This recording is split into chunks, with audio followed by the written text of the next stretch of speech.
Suaranya David masih ke-mute nih. Oke, apakah suara Kak sudah kedengaran? Baik, ya. Kak David lanjutin ya. Bentar, Kak David tes screen dulu.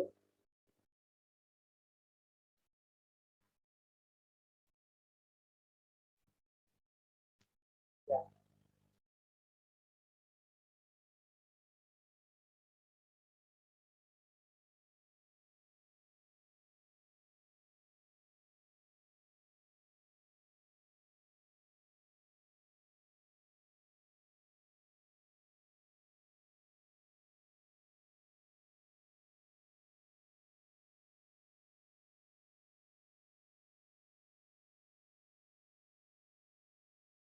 oke. Ya, rancangan damai sejahtera. Ya, artinya kalau kita jalankan rencananya Tuhan sesuai dengan rancangan Tuhan, maka hasilnya adalah damai sejahtera. Damai sejahtera itu begini teman-teman.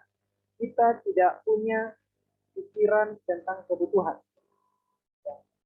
Kebutuhan kita apapun itu akan tercukupi atau terpenuhi. Artinya tidak susah hidupnya. Karena kita penuh dengan damai sejahtera, artinya tidak susah hidupnya. Bukan menyesuaikan diri dengan kesusahan kita ya. Bukan seperti itu. Tetapi damai sejahtera itu berarti kita tidak butuh apa-apa lagi. Karena semuanya terpenuhi. Kemudian, dan bukan rancangan kecelakaan, untuk memberikan kepada kita, jadi memberikan kepada adik-adik kita juga, hari depan yang penuh dengan harapan. Harapan itu artinya apa? Harapan.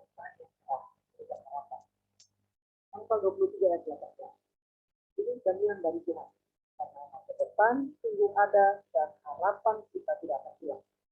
Adik-adik, David ingatkan, jangan lupakan cita-cita kalian hanya karena ketidakmampuan orang tua membiayai sekolah.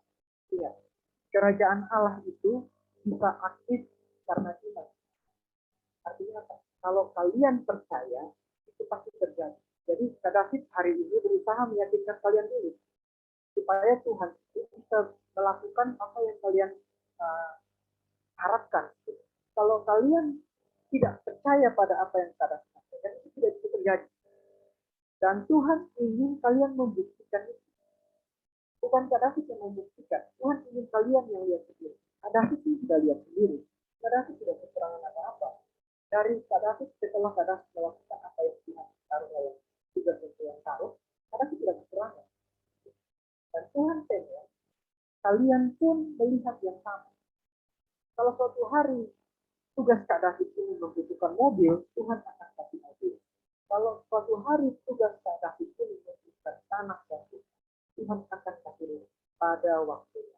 Jadi kita jangan mengharapkan misalnya, saya pengen tanah sekarang, atau misalnya kalian saat masih sekolah agen misalnya, masih kecil-kecil masih sekolah agen, tiba-tiba saya pengen pegang pistol, pengen nembak orang, pengen masuk ke, pengen pegang bom, nah, itu pasti tidak akan dikasih. Sesuai dengan kemampuan kalian dan sesuai dengan bidang tugas kalian. Kalau bidang tugas kalian membutuhkan senjata yang ringan, dikasih senjata ringan. Kalau membutuhkan senjata berat, dikasih senjata berat. Karena itu pakai ilustrasi agen karena itu lebih familiar, kalian lebih familiar ya dengan kalian sering nonton film. Jadi kalau kita memahami tentang Tuhan dan rencananya Tuhan, maka Kak David mau kasih statement begini yang harus kalian ingat, bahwa keberhasilan itu bukanlah misteri. Keberhasilan itu bisa diprediksi. Kita bisa memprediksi akan berhasil atau akan gagal. Itu dia kerennya kalau kita itu Tuhan. Kenapa? Karena kita udah tahu kita pasti berhasil. Jadi berhasil itu bisa diprediksi. Tetapi jangan lupa, karena keberhasilan itu bisa diprediksi, kegagalan itu bisa diprediksi. Kita tahu bagaimana caranya gagal. Dan yang ketiga, bahwa kehidupan didesain untuk berhasil. Teman-teman, ikan tidak pernah belajar caranya berenang. Ketika dia lahir, mahir aja berenang. Jadi dia didesain untuk berhasil untuk hidup di dalam dunia air. Tapi kalau manusia sudah didesain untuk dunia air kan, makanya kalian harus belajar berenang, belajar menyelam, berusaha menahan nafas. Tetapi lama-lama juga kalian tahu bahwa itu bukan dunia kalian, kalian harus keluar dari air. Dan juga dengan kita. Jadi kehidupan, kalau kalian hidup, maka kalian tahu bahwa kalian didesain untuk yang tepat. Tuhan mendesain semua yang Dia ciptakan untuk berhasil. Bintang-bintang pada tempatnya memancarkan cahaya. Kemudian bulan yang mengatur tentang iklim. Sukses. Ya. Kemudian matahari mengatur tentang iklim. Sukses. Kemudian hewan-hewan ada untuk apa? Sukses. Tumbuh-tumbuhan ada menghasilkan oksigen. Sukses. Termasuk manusia yang ciptakan. Tuhan tidak pernah mencoba-coba bikin Samuel. Tuhan tidak pernah mencoba-coba bikin Elia. Tuhan tidak pernah mencoba-coba bikin kalian. Eva. Tidak pernah Tuhan coba-coba. Tuhan tahunya Dia mendesain itu untuk suatu keberhasilan. Jadi jangan takut, jangan ragu. Yang kelima, Tuhan memperlengkapi semua ciptaannya dengan segala hal yang dibutuhkan untuk berhasil. Ikan tidak pernah berusaha untuk mencari sirip, membelinya di suatu tempat atau di mana. Tidak.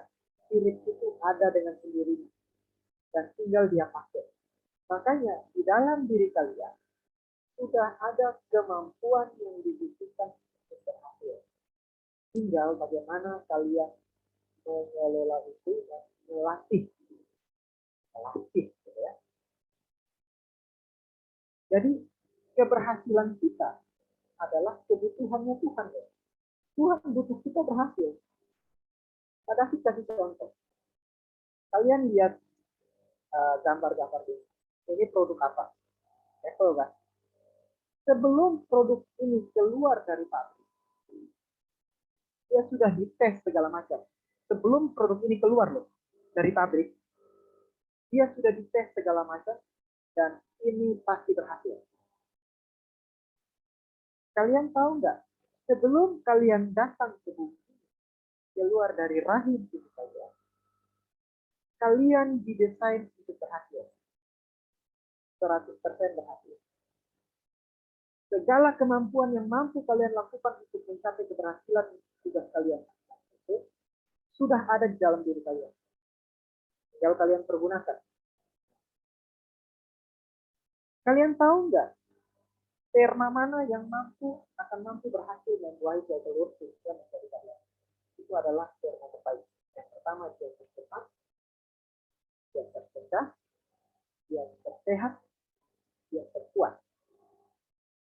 Itu kalian belum jadi apa-apa saja sudah keren. Lalu kalian berlomba-lomba bersama dengan 200 juta kemungkinan yang lain. Kalian berlomba-lomba dan Elia yang menang, Samuel yang menang, David yang menang. Keren. Ya. Hidup kalian itu sudah kompetitif sejak dari sebelum kalian lahir. Dan kalian yang menang. Tetapi jangan lupa, ketika produk-produk ini datang, untuk menjamin supaya produk ini tidak disalahgunakan, dan supaya menjamin bahwa produk ini sukses dalam tugasnya, maka perusahaan biasanya kasih yang namanya buku manual. Pernah nggak beli HP, lalu ada buku manualnya? Pasti pernah. Biasanya buku manualnya itu ditaruh paling atas. Kenapa? Supaya ketika sebelum kalian mengoperasikan perangkat ini, kalian harus baca dulu perangkat ini berfungsi seperti apa, cara hidupnya seperti apa. Kemudian harus diperlakukan seperti apa. Bolehkah dibanting gitu kan?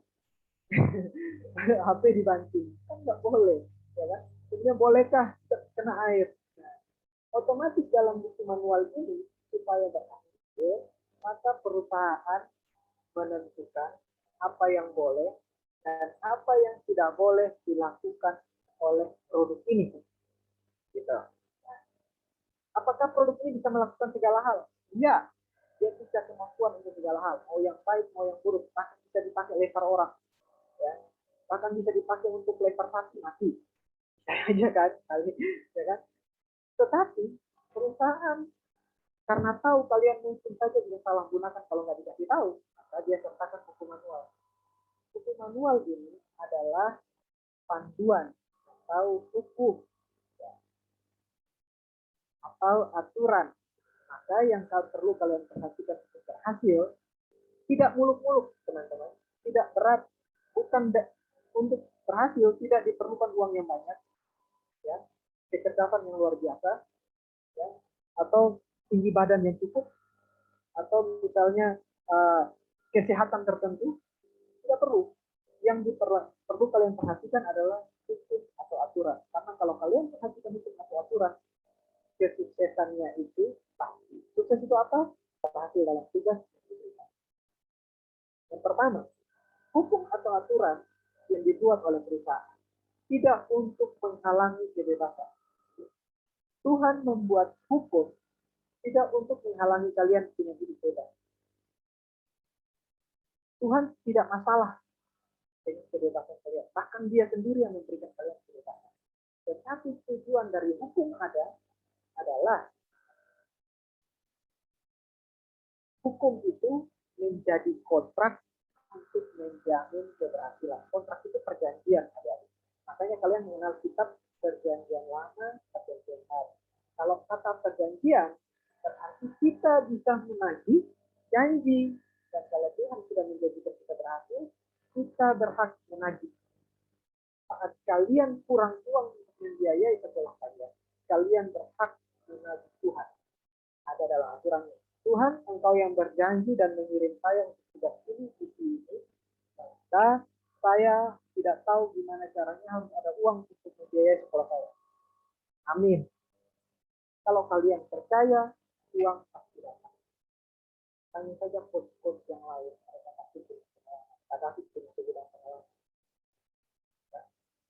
Yang ketiga, hukum adalah manual book agar seorang agen itu bisa berhasil. Hukum itu begini loh, otomatis, ya, otomatis apa yang boleh, apa yang tidak boleh. Dalam Alkitab kan juga ada kan ya, apa yang boleh, apa yang tidak boleh. Kalau kalian ikuti aturan itu, berhasil. Misalnya James Bond, dia kan sering tuh, James Bond punya cewek banyak, ya kan? Ceweknya cantik-cantik. Tapi dia dibatasi. James, dikasih pesan, jangan dekat dengan cewek ini. Kalau kamu mau berhasil, sama yang ini. Ya, atau James, ya, jangan tabrak orang sembarangan, misalnya.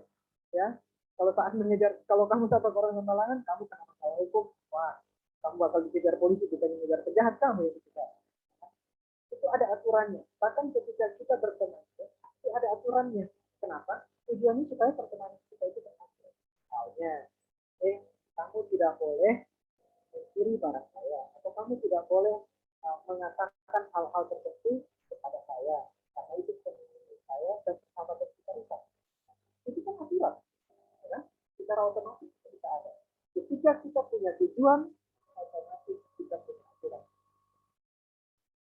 Makanya Alkitab itu menaruh aturan-aturan. Kenapa? Karena Tuhan tahu cara kamu itu ini, jangan membunuh, jangan mencuri, jangan mencuri, jangan berbohong, jangan memfitnah orang, jangan mengunjungi barang milik orang lain, ya, hormati hari Sabat, ya, istirahat. Gitu. Harus ada hari istirahatnya kalian itu. Kemudian jangan kerja terus, ya, olahraga. Misalnya. Jadi itu manual book untuk berhasil. Hukum membantu kita untuk tetap terkoneksi dengan sumber kekuatan kita, sumber hikmat kita, sumber kecerdasan kita, sumber penghiburan kita, dan sumber kuasa kita, yaitu siapa? Allah atau Tuhan melalui Roh Kudus.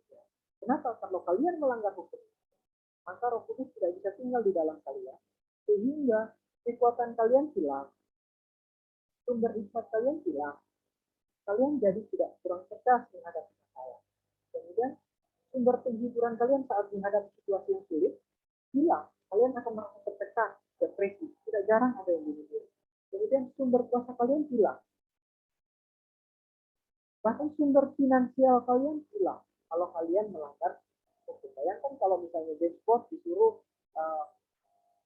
menyelesaikan misi A, tetapi dia tidak mau, dia melanggar, otomatis dialah yang diburu oleh pemerintah. Padahal dia itu agen pemerintah. Jadi jangan sampai kita melanggar itu. Itu tujuan. Kalau kalian paham itu, maka mengikuti perintah-perintah dalam Alkitab itu adalah hal yang mudah, sederhana, dan mampu kalian lakukan. Dan kalian tidak mau melanggar itu. Kenapa? Karena kalian tahu kalau melanggar berarti saya tidak sukses. Gitu. Kalau saya tidak sukses, maka rencana yang terjadi pada saya adalah rencana kecelakaan. Yang tidak saya rencanakan itu yang terjadi. Maka saya pasti tidak mungkin damai sejahtera.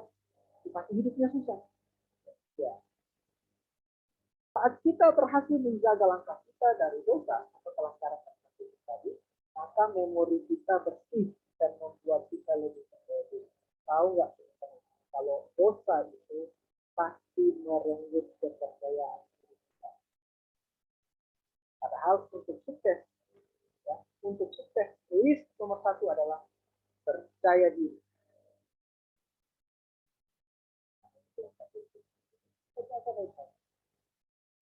Kenapa sih kita tidak boleh seks sebelum nikah? Atau kenapa sih kita kalau pacaran harus cepat? Karena tujuannya ini, kan memori kita bersih. Kita tidak punya ingatan yang menyakitkan kita. Kalau kita melakukan dosa, ingatan kita jadi besar. Kita punya memori rasa bersalah yang harus kita bawa-bawa seumur hidup. Kadang kita punya segudang pengalaman dan kadang kita menyesal. Dan kalian tidak perlu coba. Kalian tidak perlu coba. Kalian tidak perlu coba narkoba. Kalian tidak perlu coba mencuri. Ya. Kalau ya malunya itu loh yang kita bawa-bawa. Jadi itu memberatkan kita. Akhirnya membuat kita tidak percaya diri dengan apa yang akan kita capai. Akhirnya gampang itu dijatuhkan dengan Yosua 1 ayat 7.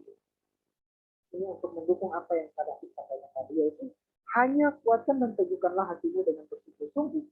Bertindaklah hati-hati sesuai dengan seluruh hukum yang telah diperintahkan kepadamu oleh hamba Musa. Jangan menoleh ke kanan atau ke kiri. Jangan menoleh ke kanan atau ke kiri. Itu artinya tidak usah berargumen atau mencari-cari alasan supaya tidak lakukan. Supaya apa? Tujuannya satu, supaya kita beruntung kemanapun kita pergi. Kalian tahu nggak kalau kalian beruntung kemanapun kalian pergi, apa yang kalian butuhkan? Ada loh, terjadi buat kalian. Kalau apa? Kalian bertindak hati-hati. Jadi kalau kalian mau mengucapkan sesuatu, pikirkan apa yang kalian ucapkan. Kalau kalian mau lakukan sesuatu, pikirkan efeknya itu apa. Saya mau mengambil HP teman saya karena HP-nya bagus, HP-nya jelek, orang tua tidak mampu belikan. Kalian harus memikirkan, wah, kalau saya ambil HP ini saya dapat, tapi masa depan saya bisa. Kalau saya tidak bisa mendidik diri saya sendiri, maka orang lain yang akan mendidik saya. Itu akan memalukan. Atau bahkan polisi atau negara yang akan mendidik saya. Saya harus masuk penjara segala macam. Jadi pikirkan. Sebelum kalian membawa anak orang lain ke sana, atau kalian dibawa ke sana untuk hubungan yang tidak sah, kalian harus tahu, meskipun kalian cinta, kalian harus tahu efek yang mengikutinya apa. Pertama, memori kalian rusak, kepercayaan diri kalian hilang. Ketiga, ada efek-efek berikutnya, rasa malunya. Akhirnya kalian tidak mampu lagi bertemu dengan orang lain. Ya, itu efek yang berat. Untuk memulihkannya itu sulit.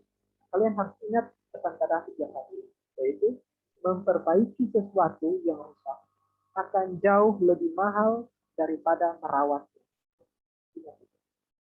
Memperbaiki sesuatu yang rusak selalu lebih mahal daripada biaya perawatan. Jadi rawat saja diri kalian baik-baik. Ya. Janganlah engkau lupa memperkatakan kitab Taurat itu, artinya hukum atau manual buku. Ya. Tetapi renungkanlah itu siang dan malam. Ya. Pikirin kenapa ya Tuhan katanya Tuhan jangan curi, David jangan curi, Samuel jangan curi, jangan berbohong. Kemudian jangan mencapai saksi besar. Ya. Kemudian dan yang lain-lainnya supaya kita hati-hati sesuai dengan segala yang tertulis di dalam. Sebab dengan demikian, ini pasti loh, ini jaminannya Tuhan. Kalau kalian lakukan itu, apapun yang kalian cita-citakan dalam perjalanan hidup kalian akan sukses sampai pada dan kalian akan sukses pasti juga beruntung saat kalian membawa pulang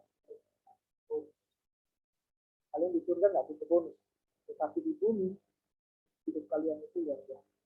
Tapi jangan lupa nih, kita punya musuh loh, yang selalu berusaha menggagalkan kita dengan apa? Cobaan, godaan, dan informasi palsu.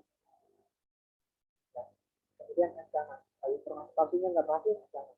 Kalau cobaan nggak berhasil, ya, dia kasih godaan. Cobaan itu maksudnya apa? Ketika kalian dikasih kesulitan dan kalian mampu melewati, maka yang berikutnya adalah dia kasih kenyamanan, godaan. Kamu jadi kerja, ini dia akan menghasilkan uang lebih banyak. Ya. Daripada kamu menjadi seperti itu, bagaimana masa depanmu nanti? Bagaimana apa kata orang? Apa kata orang tuamu nanti? Orang tuamu nggak mampu biayanya, ya, kamu ambil ini. Jangan kita godaan. Kalau tidak berhasil dengan godaan, dia akan kasih informasi palsu tentang siapa kalian sebenarnya. Caranya seperti apa? Dia kasih tunjuk kegagalan-kegagalan orang. Dari penderita orang gagal. Dan dia akan bilang bahwa kalian pun akan jadi sama seperti gagal. Lihat si A, gagal karena orang tuanya nggak punya duit. Lihat si B, gagal karena cita-citanya ketinggian. Lihat si C, gagal karena A, B, C. Nah, mereka itu nggak beda sama kamu. Kamu pun gagal. Itu informasi palsu. Jangan lupa, kesuksesan kita dijamin oleh kita. Kalau itu nggak berhasil, maka dia akan mendengarkan apapun yang kalian lakukan, kalian akan ada orang-orang yang iblis tempatkan untuk melawan kalian. Ada pihak-pihak situasi yang iblis ciptakan untuk menghantam apa yang kalian lakukan. Kadang-kadang itu bisa menghantam. Tetapi kalian harus ingat firman Tuhan yang mengatakan itu. Yesus bilang begitu. Di atas batu karang ini aku akan mendirikan gerejaku. Gereja itu adalah orang-orang yang terpilih, kalian itu, ya, yang dipilih dari 200-an juta itu kemungkinan, tapi kalianlah yang dipilih, ya. Dan alam pintu gerbang maut tidak akan mampu menguasai. Artinya apa?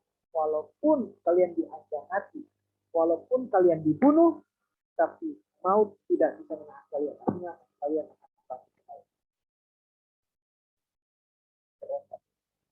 Ibaratnya gini, James Bond, ditembak mati, ternyata bangkit lagi. Stres nggak tuh? Ya, panik gak? Ya panik lah. Sudah mati, bangkit lagi. Ya. 1 Petrus 5 ayat 8. Ini yang kalian harus ingat, sadarlah dan berjaga-jagalah lawan iblis, berjalan keliling sama seperti singa yang mengaum-ngaum dan mencari orang yang di dalamnya. Dia suka mengendap-endap dan dia melihat kawanan-kawanan domba, kawanan-kawanan kubu, kawanan-kawanan gajah. Dia mengendap dan mengamati siapa yang lagi nggak siap. Dia serang sedikit. Dia serang dengan apa? Dia serang dengan godaan. Dia serang dengan godaan. Kalian ditakdirkan untuk menang. Kalian kan pasti ingat ayat yang mengatakan bahwa tidak ada cobaan yang melebihi dari kekuatan kalian. Artinya apa? Menghadapi cobaan yang kalau kalian alami cobaan, maka kalian akan tahu bahwa kalian sudah ditakdirkan. Jadi beraksilah seperti seorang pemenang. Pastikan kamu selalu ingat itu. Siapa sebenarnya kamu? Jangan lupa kalau kalian adalah manusia, gambar dan rupa Tuhan. Kalian itu kalau orang lihat haruslah melihat kalian itu. Ketika orang melihat Yesus, orang ini, dia itu, aku dibebaskan untuk kamu. Padahal, aku Paulus bilang, Yesus itu mengambil rupa sebenar-benarnya manusia. Dan manusianya manusia. Dari mana saya datang? Kalian harus ingat siapa sebenarnya kalian. Dari mana kalian datang? Kalian adalah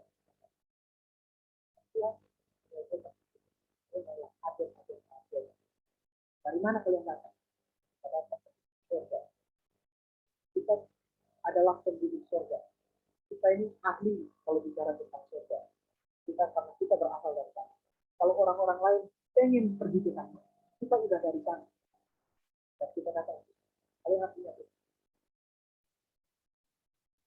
Yang ketiga, kenapa kalian harus? Dari penjelasan tadi, kalian ada sesuatu. Isinya apa? Isi kalian di bumi. Kadafi tidak tahu. Ibu Nuni tidak tahu. Coach-coach lain tidak tahu. Bahkan orang tua kalian pun tidak tahu untuk apa kalian ada di bumi. Ingat itu. Jadi, jangan dengarkan kata orang apa yang harus kalian lakukan. Termasuk orang tua. Itu sesuatu yang berani. Tetapi itu adalah yang sebenarnya terjadi. Kenapa? 2 Korintus bilang seperti itu. Bahwa tidak ada seorang pun yang tahu apa pada Allah selain daripada roh Allah itu sendiri. Tidak ada satu yang tahu apapun yang ada di dalam manusia selain daripada manusia. Kemudian di ayat yang lain adalah kalian dipersiapkan untuk suatu pekerjaan yang sudah ada dari sebelumnya. Siapa yang tahu? Jangan tanya, karena tidak ada orang yang tahu. Tuhan tidak pernah kasih tahu untuk apa kalian ada kepada siapapun. Tetapi itu dikasih tahu kepada kalian. Kalian ingat Yusuf kan? Kalian pasti ingat Yusuf. Nah, Yusuf itu dia punya cita-cita yang Tuhan taruh dalam hidupnya, bahwa dia pengen jadi raja, dia akan jadi raja. Bahkan seluruh keluarganya pun akan sujud. Tetapi ketika dia sampaikan itu kepada orang lain tidak percaya. Karena mereka nggak percaya, maka mereka menantang Yusuf.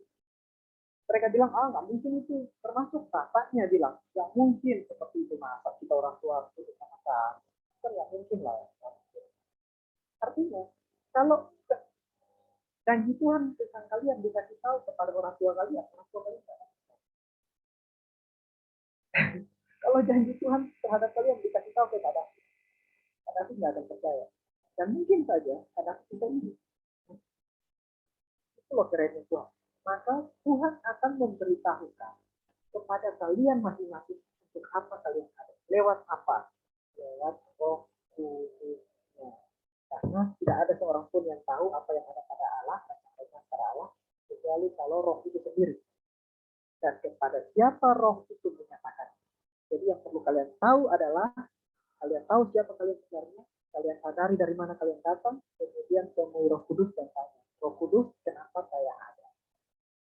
Nanti Roh Kudus akan kasih tunjuk kalian, mendidik kalian dalam kalian akan ketemu hal-hal yang jadi bakat kalian.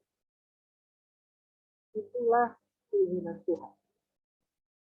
Kemarin pada di sini dia tahu punya adik-adik yang suka main game dan bakatnya memang orang tuanya sudah pasti larang, ya kan? Orang tuanya bakat main game, mana ada, ya kan? Belajar, ya kan? Pokoknya ini harus bagus, belajar. Tapi kadang bilang gitu, latih kemampuan apapun sekarang. Dan kalau memang itu kamu bilang sebagai bakat kamu, maka akan ada tantangan apapun, pasti berkata dia harus menghadapi orang tuanya yang tidak setuju dengan dia. Tapi itu bakat yang Tuhan taruh dalam diri dia. Akhirnya apa? Suatu hari ada lomba. Lomba sepak takraw, lomba game, sport. Dan dia dapat juara. Dan ternyata terbaru orang tua melihat sekarang ini game juga bisa orang ternyata ya. Ada kejuaraan. Apa yang bisa saya lakukan? Apa yang bisa kalian lakukan? Itu ada di dalam diri kalian. Dan ada kita. Orang tua kalian juga belum tentu tahu. Tetapi kalian pasti senang. Punya rasa senang dan tidak peduli berapa banyak habisnya waktu yang kalian habiskan untuk melakukan kegiatan. Karena kalian senang. Ya.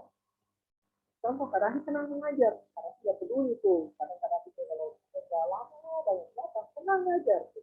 Ketemu kalian seperti ini, kadang senang sekali. Kita mengajar orang-orang yang muda supaya mereka itu lebih depan dengan kesempatan. Sesuai dengan kesempatan. Kalau lihat kalian gini, kata-katanya buatan itu kan. Kemana tujuan kalian? Ingat, tujuan kalian adalah pasti. dalam tugas yang diantarkan. Apa? Pertama, Tuhan memiliki rencana yang mulia untuk bumi ini, dan karena dia punya rencana, dia mengutus kalian datang. Jadi kalian itu orang-orang terpilih dari sekian banyak kandidat, bahkan ratusan juta kandidat kalian naik. Dua, Tuhan menciptakan kalian untuk berhasil. Tiga, Tuhan membutuhkan keberhasilan kita menyelesaikan tugas untuk kemuliaan. Kemuliaan nama Tuhan itu ada gimana caranya? Dengan keberhasilan kita. Masa depan kita adalah masa lalu bagi Tuhan. Keberhasilan ini pasti berhasil. Artinya apa? Tuhan sudah sampai di masa depan, yaitu Omega. Dia sudah sampai di masa depan, dia tahu apa yang terjadi. Dan dia didik kalian. Ayo jalan sama-sama saya, yuk kita menuju masa depan sudah saya rancangkan. Cara kalian adalah menjaga.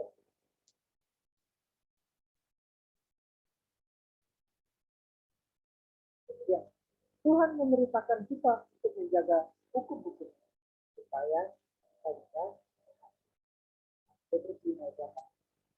Oh, misalnya ini adalah Yohanes 17 ayat 13 di Paruman. Yohanes 17 ayat 4. Ya.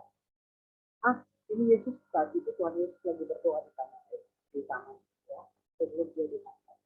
Doanya itu, aku telah mempermulakan kau, yaitu Tuhan, di bumi dengan jalan menyelesaikan pekerjaan yang diberikan kepadaku untuk melakukan. Apa pekerjaannya Tuhan? Pertama, menggunakan ide kerjaan Allah. Dia menunjukkan adalah dia harus menjadi pegang cara menentukan dia. Hasilnya apa? Kemuliaan dia. Dia disebutkan sebagai raja di atas segala raja. Dan sebagai Yesus itu raja. Keren kan Tuhan kita itu? Oke. See you on top. Tetap optimis dan juga tetap percaya bahwa Tuhan itu ada untuk kalian.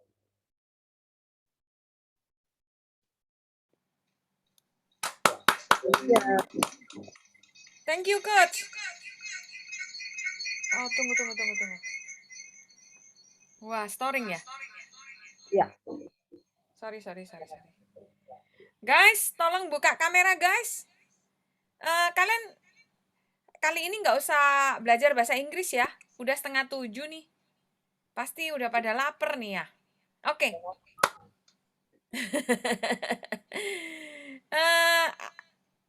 Aku minta Esther Tari dong berdoa untuk ucap syukur pelayanannya Coach David supaya Tuhan memberkati, dan doakan juga untuk semua teman-teman roket yang lain supaya mereka segera bergabung juga ya. Supaya semuanya dalam perlindungan Tuhan, tetap sehat ya. Oke, Esther Tari pimpin doa untuk kita ucap syukur, sekalian doain Coach David dan Coach yang lain dan teman-teman roket yang lain. Silakan. Mari kita berdoa. Ya Tuhan, kembali kami anak-anak mengucap syukur karena perhatian Tuhan. Terima kasih atas penyertaan perlindungan-Mu. Kami telah mengikuti ibadah roket dari sore hingga malam ini ya Tuhan. Terima kasih Tuhan atas firman-Mu. Ialah firman yang kami pelajari hari ini ya Tuhan. Bila kami dapat melakukannya dalam kehidupan kami sehari-hari. Berkati Kak David Tuhan, karena telah memberkati kami dengan firman-Mu ya Bapa. Berkati hamba-Mu baik dalam pekerjaan, apapun yang dikerjakan hamba-Mu ya Tuhan. Ya Tuhan, berkati teman-teman kami, baik yang ikut maupun yang tidak ikut hari ini ya Tuhan. Biar mereka dapat rajin untuk mengikuti ibadah roket ya Tuhan. Berkati kami semua ya Tuhan. Berilah kami kesehatan biar supaya kami dapat mengikuti roket dengan baik. Hanya dalam Tuhan Yesus kami berdoa. Amin. Oke, Coach David tolong doa berkat buat kita semua dan kita tutup ibadah kita malam ini. Doakan ya. Tuhan, terima kasih untuk agen-agen yang telah Engkau kirim.